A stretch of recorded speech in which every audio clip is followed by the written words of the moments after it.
Buat kalian yang penasaran dengan kelanjutan perjuangan Tan Yun membalas dendam dan kembali menjadi dewa tertinggi, ikuti ceritanya di sini. Like dan subscribe untuk membesarkan channel ini. Sesaat kemudian, di lantai 7 rumah lelang Huangfu, pavilion VIP tertinggi nomor 3. Sen Subing mengenakan gaun bunga emas panjang. Matanya duduk di kursi batu giok. Wajahnya kuyu, matanya yang indah merah, dan dia kehilangan banyak berat badan. Dia sangat cantik. Awalnya dia sudah kurus, tapi sekarang dia lebih kurus lagi, yang membuat orang merasa tertekan memkaunginya. Mata merahnya mengungkapkan warna keputusasaan yang dalam. Dia menunggu dengan penuh semangat selama 3 bulan di Huangfu. Sekarang hanya tersisa 40 hari sebelum menyerahkan pil reinkarnasi, tapi Sifu masih belum muncul. Dia tidak bisa membayangkan apa yang akan terjadi pada dirinya dalam 40 hari ke depan. Dia tidak takut mati, tapi dia tidak bisa mati. Jika dia mati, siapa yang akan membalaskan dendam ayahnya? Jika dia mati, bagaimana memenuhi keinginan ibunya yang sekarat? Sen Subing membuat pilihan yang sulit dan hidup dengan kesucian. Tapi dia sangat tidak rela. Tubuhnya yang murni dan bersih dinodai oleh Zhou Wuyun. Kepala bingking, seseorang ingin bertemu denganmu. Pada saat ini, suara murid perempuan rumah lelang Huangfu terdengar di luar pintu. Sen Subing menyeka air matanya dan berkata, biarkan dia masuk. Ketika pintu pavilion terbuka dengan lembut, Sen Subing tiba-tiba melihat ke belakang. Tubuhnya yang halus bergetar, dan melihat seorang pria dengan benang dingin nafas kura-kura memasuki pavilion. Guru, apakah itu kau? Sen Subing perlahan bangkit dan menatap penuh harap. Tan Yun melihat penampilan kurus Sen Subing dan mengangguk, muridku, ini guru. Sen Subing tiba-tiba kehilangan kendali atas emosinya dan menangis. Dengan tangisan yang mengganggu, dia tiba-tiba jatuh ke pelukan Tan Yun dan memeluk Tan Yun dengan erat. Dia merasa sangat sedih dan menangis, guru. Bagaimana kau baru datang? Bagaimana kau baru muncul? Apakah kau tahu bahwa aku telah menunggumu selama 3 bulan? Sen Subing menangis seperti anak kecil, dengan tangisan yang memilukan. Merasakan kehangatan dan kelembapan di dadanya, Tan Yun tahu itu adalah air mata Sen Subing. Tan Yun mengangkat tangannya sedikit dan melayang di atas punggung Sen Subing. Setelah jeda singkat, dia dengan lembut memeluknya dan menepuk punggungnya. Murid yang baik, jangan menangis. Aku sibuk baru-baru ini, aku baru saja melihat bendera di Gunung Changling dan datang. Kenapa? Apa yang membuatmu mencari guru? Tanya Tan Yun pura-pura tidak tahu masalah yang dihadapi Subing. Guru, Sen Subing meninggalkan lengan Tan Yun, menggigit bibirnya, memasang muka sedihnya dan terisak, Guru, tolong bantu aku memperbaiki tungku pil yang menghidupkan kembali jiwa, maukah kau membantuku? Murid bodoh, tidak perlu menanyakan ini. Aku akan membantumu memperbaikinya karena aku gurumu. Tan Yun mengangkat tangannya dan menyeka air mata dari wajah cantik Sen Subing. Jangan menangis, ucap Tan Yun. Yah, aku tidak menangis. Tapi hanya 40 hari waktu yang tersisa sebelum aku harus menyerahkan pil reinkarnasi. Bisakah kau memperbaikinya tepat waktu? Ucap Sen Subing berkata sambil menangis. Ya tentu saja, Tan Yun menjawab dengan percaya diri. Terima kasih guru, ucap Sen Subing menangis dan tersenyum. Wajahnya yang kuyu menunjukkan rasa terima kasih yang mendalam. Guru, kau sangat baik. Aku sangat mencintaimu. Bodoh, tidak enak jadi guru. Aku baik pada siapa? Tan Yun tersenyum. Guru, ayo cepat pergi ke aula bingking murid ini untuk memurnikan pil, ucap Sen Subing meludahkan ujung lidahnya dengan nakal, meraih tangan Tan Yun dan berjalan keluar pavilion. Tamu yang terhormat, mohon tunggu sebentar. Terdengar suara murid dari pelelangan saat Tan Yun baru saja dibawa keluar dari pintu pavilion oleh Sen Subing. Pada saat ini, seorang murid perempuan yang menunggu di pintu pavilion berkata dengan hormat, tamu yang terhormat, Guru De memintaku untuk memberitahu kau bahwa kami telah menemukan 5 dari 11 barang yang kau inginkan. Jangan khawatir, kata Tuan De. Dia akan menemukan sisanya dan memberikannya kepadamu dalam periode 1 tahun seperti yang dijanjikan. Mendengar perkataan itu, Tan Yun mengangguk, ya, aku tahu. Di mana Pak Tua De? Tamu yang terhormat, Tuan De tidak berada di Huangfu. Dia membawa orang untuk pergi mencari apa yang kau butuhkan, kata murid perempuan itu dengan hormat. Baiklah, kata Tan Yun, Terima kasih telah mengantarku. Jika aku memiliki waktu luang di masa depan, aku akan kembali bertemu dengannya. Baik, tamu terhormat silakan lanjutkan. Kepala Bingking, silakan lanjutkan. Sesaat kemudian, puncak gunung menimbulkan riak dengan getaran. Itu adalah Tan Yun dan Sen Subing yang datang dari rumah lelang Huangfu. Guru, cepatlah. Sen Subing dengan senang hati membawa Tan Yun dan berlari ke aula Bingking. Murid, tidakkah kau mengerti bahwa pria dan wanita tidak boleh saling berpegangan begini kan? Seperti apa gaya menjadi guru sepanjang waktu?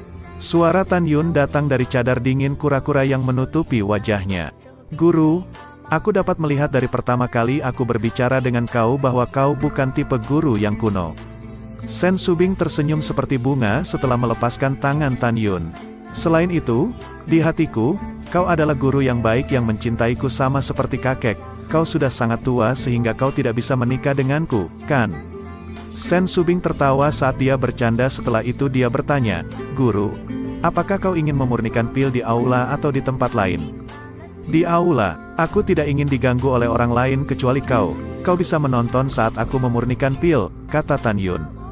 Baik, Guru, ucap Sen Subing mendorong pintu aula, mengundang Tan Yun ke aula Bingking, menatap Tan Yun secara langsung, dan matanya yang indah penuh harapan. Apa yang sedang kau lakukan? Mana tungkunya?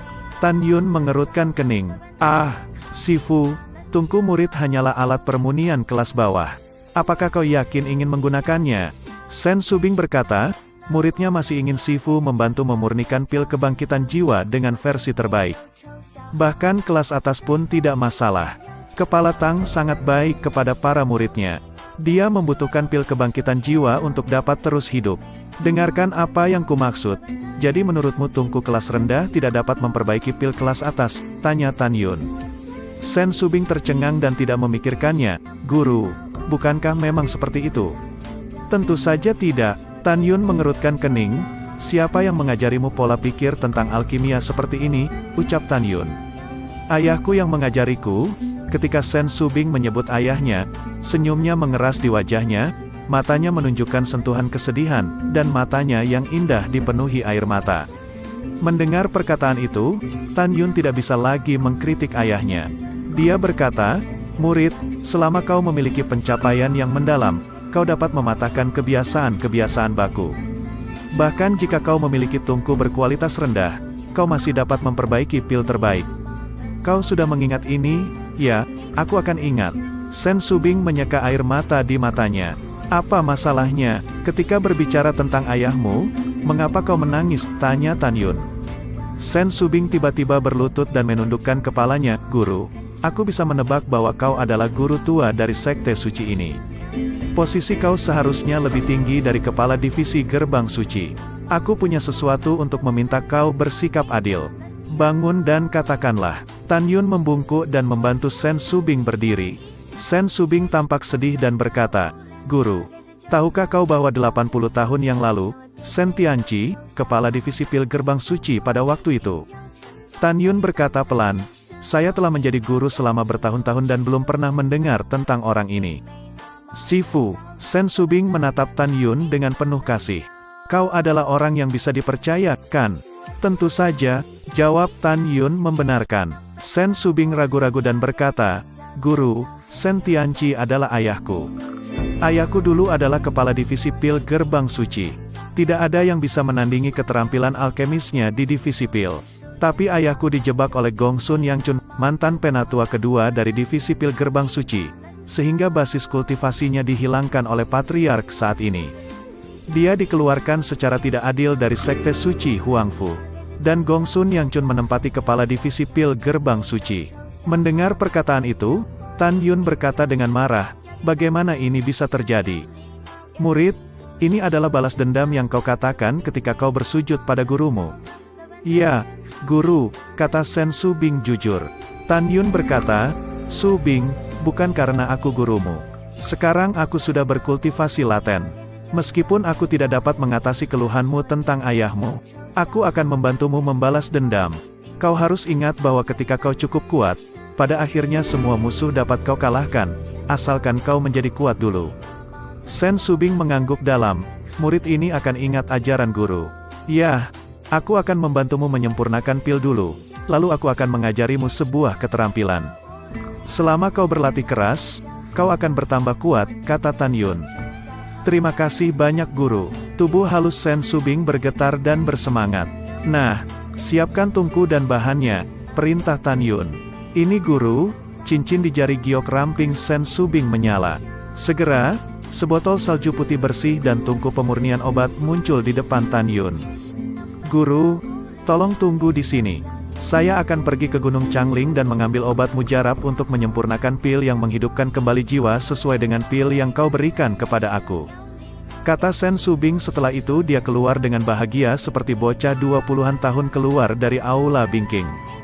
Pada saat yang sama di Gunung Lu Daoxian, Penatua ke-12, ada berita buruk, seorang pria parubaya dalam jubah diaken bergegas masuk ke gua.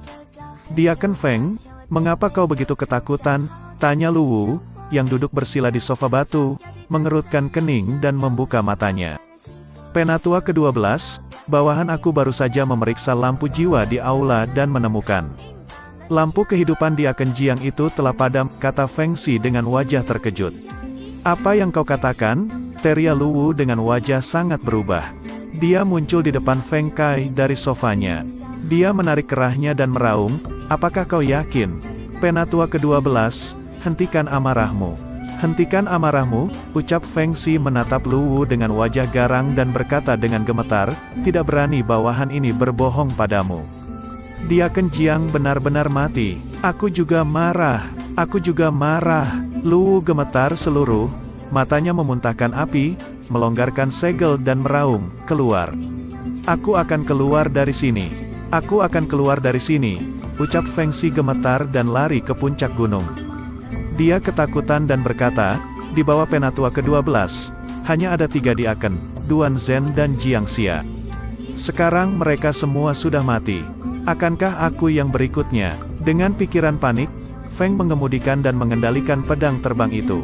Tepat setelah terbang menjauh dari Gunung Lu Daoxian, seberkas cahaya jatuh dari langit dan jatuh di puncaknya, berubah menjadi seorang lelaki tua berambut putih. Orang ini bukan orang lain, itu adalah Pang Xiyuan.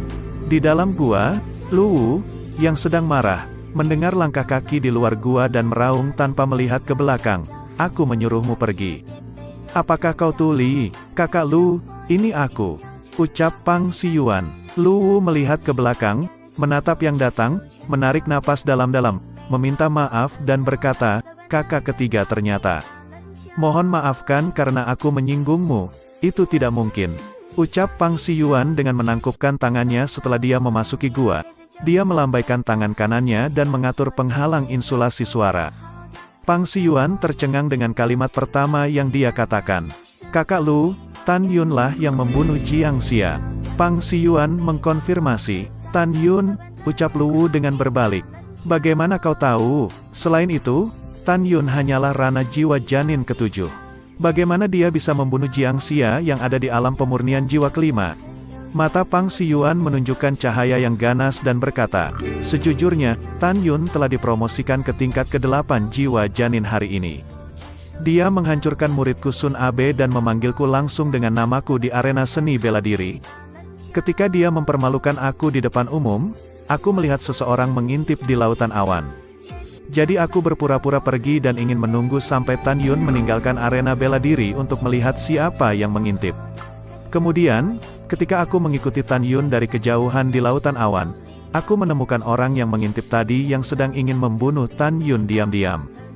Jika aku tidak salah, Tan Yun menggunakan 3 potong jimat harta karun kelas menengah dari atribut guntur, dan menembakkannya pada pria yang bersembunyi itu keluar dari lautan awan.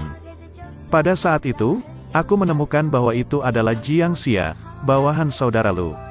Kemudian, jimat yang ketigalah yang digunakan Tan Yun untuk membunuh Diaken Jiang.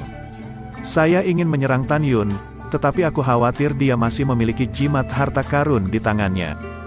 Jadi aku berdiri diam dan mengirim muridku kembali ke Xianshan untuk mencari saudara Lu dan mendiskusikan bagaimana menghadapi Tan Yun. Tentu saja, saudara Lu, jangan khawatir. Saya tidak akan pernah menyebutkan masalah bahwa kau mengatur Jiang Xia untuk membunuh Tan Yun. Karena aku ingin membunuh bajingan ini juga. Setelah mendengarkan ini, Luwu tenggelam dalam pikirannya. Dia tidak tahu harus berpikir apa. Setelah waktu yang lama, dia mengerutkan kening dan berkata, "Saya khawatir Tan Yun telah memberitahu Sen King Feng atau Sen Subing tentang rencana pembunuhan yang kuatur dengan mengirim Jiang Xia." "Kakak Lu, apa yang kau takutkan? Ayahmu adalah tetua keempat dari divisi pil gerbang abadi. Diberikan 100 keberanian pun Sen Subing tidak akan berani menyentuhmu."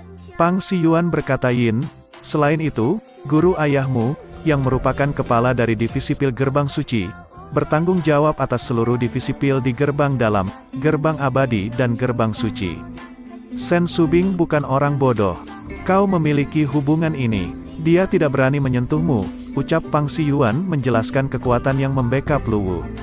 Mendengar perkataan itu, alis Luwu berangsur-angsur mengendur dan berkata sambil tertawa, "Sepertinya masih aku yang mengendalikan permainan ini." "Iya, dia tahu siapa Luwu. Aku tidak takut dengan apa yang bisa dilakukan perempuan jalang itu, ya begitulah." Pang Siyuan tersanjung dan berkata, "Kakak Lu, bagaimana menurutmu? Aku akan membantumu membunuh Tan Yun. Setelah selesai, tolong ucapkan banyak kata-kata baik untuk anakku Pang Tong di depan ayahmu. Memang seperti itulah yang akan kulakukan.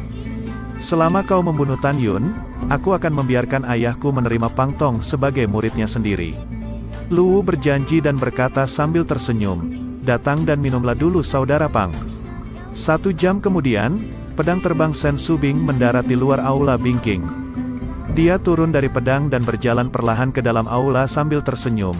"Guru, aku sudah mengumpulkan semua 18 jenis obat ajaib untuk memurnikan pil kebangkitan jiwa.